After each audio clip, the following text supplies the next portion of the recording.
आपण जर कोकणच्या किनारपट्टीची जी रुंदी आहे, याचा जर आपण सविस्तर अभ्यास जर केला, तर सर्वप्रथम आपल्याला माहीत असलं पाहिजे, की संपूर्ण महाराष्ट्र जो आहे, हा 3 प्राकृतिक विभागामध्ये विभागण्यात आलेला आहे. आता त्यातील एक प्राकृतिक विभाग म्हणजे कोकणची किनारपट्टी. आता या कोकणच्या किनारपट्टीचा जर विचार केला, तर ही जी आहे पश्चिमेस अरबी समुद्र आणि पूर्वेस जे आहे सह्याद्री याच्या दरम्यान उत्तर-दक्षिण काहीसा चिंचोळा जमिनीचा भूभाग आहे. आता या कोकणच्या किनारपट्टीचा रुंदीचा जर विचार केला, तर सर्वप्रथम जे बघितलं तर सुमारे आपल्याला 30 ते 60 किलोमीटर याची सरासरी जी आहे रुंदी आपल्याला पाहायला मिळतं.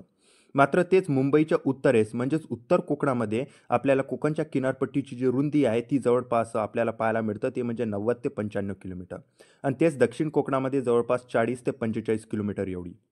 एवढंच नाही, तर कोकणची सर्वाधिक रुंदी आपल्याला जे उल्हास नदी आहे तिच्या खोऱ्यामध्ये पाहायला मिळतं आणि ते म्हणजे 100 किलोमीटर एवढी. आता हे एवढी असमानता काहून पाहायला मिळतं आपल्याला जे कोकणच्या किनारपट्टीच्या रुंदीमध्ये? तर याचं कारण आहे सह्याद्री पर्वतामुळे.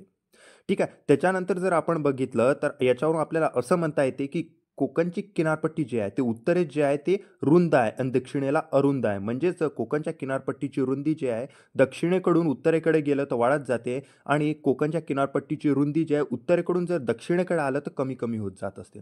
तर अशा प्रकारे आपण काहीसं कोकणच्या रुंदीबद्दल बोलू शकतो.